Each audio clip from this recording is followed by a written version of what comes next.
Everybody cries and bitches and moans and...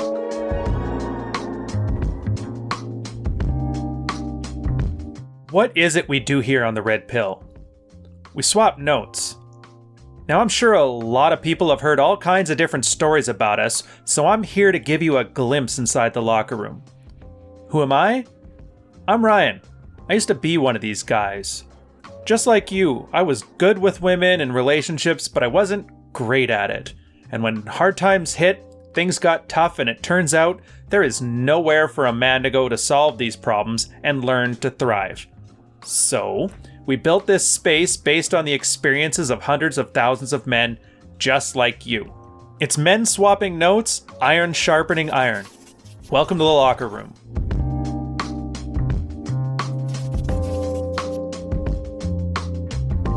Things have leveled off, maintaining a strict diet plan. I'm being more social, the wife finally got a job, and my sex life is ramping up again. I've been removing myself from the situation when the wife goes into her crankiness. Now, normally she's okay when I come back. Her latest tactic is to start acting really cranky when it's hard for me to leave. Example, Sunday, late at night, weekdays at 7 a.m., stuff like that. On the last one, I just went and shut the F up, and occasionally told her, okay, yeah, stuff like that. Question, how do I deal with these traps? Oh, another tactic she uses when I'm shutting the F up is to start telling me how I have no balls and stuff like that, because I allow her to speak to me like this and I don't say anything. As I see it, these are just baits. And next month. Today I had a discussion with the wife about how to handle some discipline with the kids. It got heated at some point. She started claiming I was being violent. I was about 4 feet from her, and she called her therapist about me being violent and threatening me about calling the cops. So I called the cops to have the report there on my terms. Once the cops showed up, she backed down, and I got the report saying there was no signs of violence. Now it's her starting to call her friends and telling me I'm being violent and stuff. So I'm aware this could have been better had I kept my cool, but once the DV accusations were in the air and she called the therapist about that, all bets were off in my opinion. And I need to start protecting me. She's now calling everybody that can hear her, and I understand this is mainly a reality warp and maintain the image that she now wants to sell. What do I do? A couple terms before we get started. False accusations. I won't go into this too much because there's non-stop accounts on YouTube that are constantly talking about the stats and the statistics and the legislation. I'll save you the trouble. Go to them if you just want to have complaints for 25 minutes. In my case, I'm just going to point to 2 different things. One is an article by a guy named Dalrock. It's called Threat Point. I'll put the link in the description to it. The point of that is understanding that these kind of DV allegations and other kinds of threat points that the law has a certain cooling effect on men. It turns out a lot of women like having that amount of power because there's always that state behind her, which gives her the courage to do things that normally people wouldn't do. Now, most people are pretty good about it. They like having it as a soft power in the background, or they're just unaware of the benefit that it provides. There's the occasional woman that takes that cudgel and decides to use it a little bit more. And that's where you end up with situations like this. Again, in the description, we have a great article by this guy named Red Curious. It's called Preempting the False DV Charge. I suggest you give it a read. Because once Pandora's box is open here, there's not much you can do about it. And so you really have to switch gears immediately and start seeing this person in front of you that you may have shared a life with, had a family with. They're now kind of the enemy from a legal perspective, and you need to start protecting yourself. I'll end off this thought on a quote from Rollo Tomassi. It's not that every girl will, it's that every girl could, and it's something you have to be aware of. A covert contract, simply put, is you doing a certain action, expecting reciprocity from another person without letting them know that this is the case. When they end up not doing this thing, either because they don't know or don't want to, you end up building a feedback loop of resentment. In this case, you can see the op on his post from a month ago till today. He has this covert contract that as long as he acts more alpha, that his wife will start turning around and changing her behavior. Now in this case, instead of getting a feedback cycle of resentment, he gets an escalation on his part, which makes perfect sense. If you're in a relationship and somebody's used to a certain type of behavior, and then all of a sudden you stop using that certain type of behavior, you'll automatically assume, well, then that means they should change to meet it, do they not? Well, no. In this case, if somebody acts very cranky, and every time they do that, you do whatever they want you to do, and then you stop doing that, they actually get worse. Because they just assume that things aren't working, and their brain is very stuck in that same pattern. So, when a guy is running his map, the thing he has to be aware of is that things do get worse before they get better. Now, in this case, it got so bad that I would suggest it's probably not worth even trying to salvage. But if you're doing this as a covert contract, you're both kind of invested in the lie. Their lie of thinking if they act worse, you'll go back in the line, and your lie thinking if you just up the alpha, that she'll start acting right. And it doesn't work out for anybody, but it works out less for him. Verbal intercourse. This was a wonderful term. I can't remember the guy who came up with the term, but I'll post a link to his post in the description here.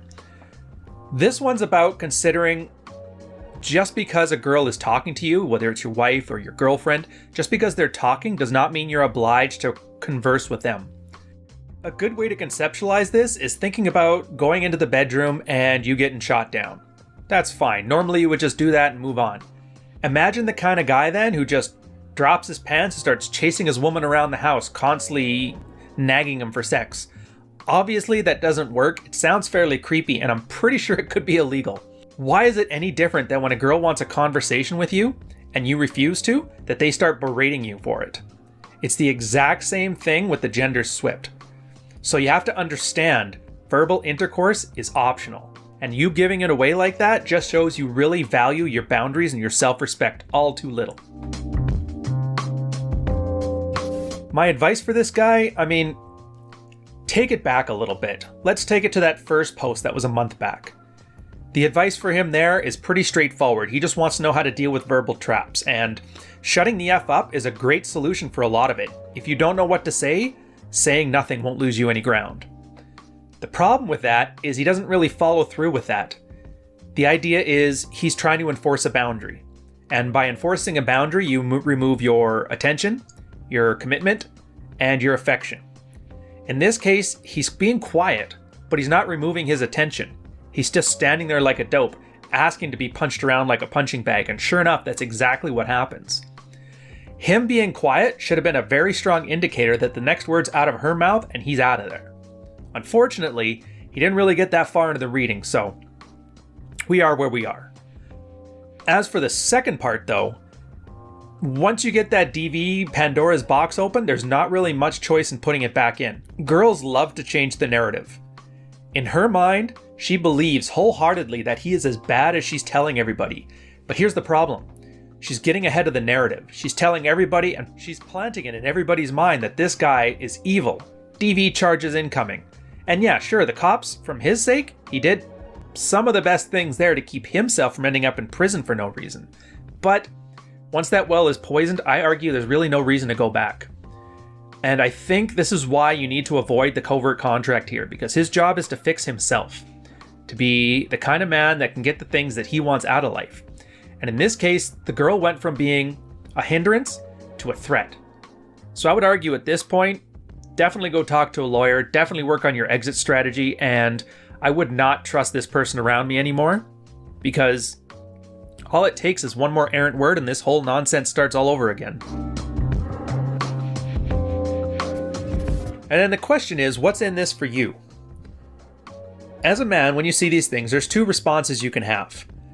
Most of what you see, especially online, is guys just asking, how can she slap? Everybody reads statistics, everybody reads a bunch of legislation, everybody cries and bitches and moans and nothing gets done and everybody feels cathartic and everything goes back to normal, and then you go back home and get told you have no balls, and then the therapist is told to call the cops on you. I think that defeatist attitude of whining and crying and the men's rights activism kind of attitude isn't helping anybody, and I argue they don't really want to be helped. So what's in this for you is to look at this worst case scenario, and granted, they can be a lot worse than this, but this is worse than 90% of the guys who end up coming here looking how to fix their relationships. Looking at this situation and then understanding, yeah, the rules are geared against you. Yeah, there's the Duluth model. Yeah, with a couple words, the court process can be started and you could be run over from it. Now that you know that, so what do you do about it? Well, in this case, we got a bunch of guys. We're talking lawyers, we're talking guys who have been through the ringer, we're talking about doctors, marriage counselors, and all these guys have a little piece of the puzzle. Well, they've gotten together and they've put the whole thing together and they've made some nice little strategy guides for guys to look at and learn and follow through. But none of it works if you don't want the change and if you aren't willing to pay the price for what decisions you're making. In this case, he's obviously got at least one kid and a wife who's weaponizing the courts against him. How much does he love her kid? Does he love her enough to stay out of jail for her? Does he love her enough to be able to stay divorced and out of jail so he can be a good father? Or is he the kind of guy who's going to fight because he would rather the world work properly? There's justice for all. Again, two ways of looking at the world. You can be effective or you can be right. And I would rather you come out of this video learning how to be more effective. An alternative. For this guy, the alternative is to stop lying to himself. Ditch that covert contract right at the start. His goal, by the time he got desperate enough to come look on the internet for solutions to his problems with his marriage, it's already too late. Marriage is dead. He needs to move on. Starts working on his map, start building Dread Game, and if you haven't learned yet, Dread has nothing to do about making a woman act right. It has to do with making sure you're in a position to replace her as quickly and efficiently as possible. So you're running through all these steps with no expectations for her to turn around, so when these little verbal tricks happen, you're already checked out. So they aren't verbal tricks, they aren't traps, it's just somebody talking and then you going off and doing your own thing. And if she wants to fight to win you back, she knows where to find you and she knows how to act. But once you get to that DV section there, that should have been the end of it. The fact that he's still there trying to work on this means he's probably in for a world of hurt. Best case scenario, best case, she tries this a couple more times and it really doesn't work, and her social circle gives her some social stigma against it. Basically, the herd is going to encourage her one way or the other. More than likely, though, since women tend to take the side of women over men, and men usually take the side of women over men, that his social circle has already been poisoned and there's no going back from it. So the smartest thing from him to do is to cut loose and make sure he gets the things that he wants out of his life, whether that be custody, whether that just be freedom. Maybe it's just a case of he doesn't want anything, just willing to walk away from it all. But he can't really know that until he knows what he wants and he stops making winning his wife back the goal. So on that note, I'm going to leave it there for you guys. Thanks for tuning in, listening to another one of these. A heads up for everybody, Patreon's still going strong. We crossed the 200-man threshold a while back. Also, brand new book available April 22nd. Look into the description. I'll talk about it more. Pre-releases are out now. I've been talking about it constantly in the email newsletter. Again, link is in the description. You can hear more about it. And if you've been following it for any length of time, you probably already know what's in there. Think of it like 1 part Bukowski, 1 part Jordan Peterson, and 1 part Neil Strauss. Throw it in an oven for 12 months, and there you go. So on that note, I'm going to leave you guys to it. Take care.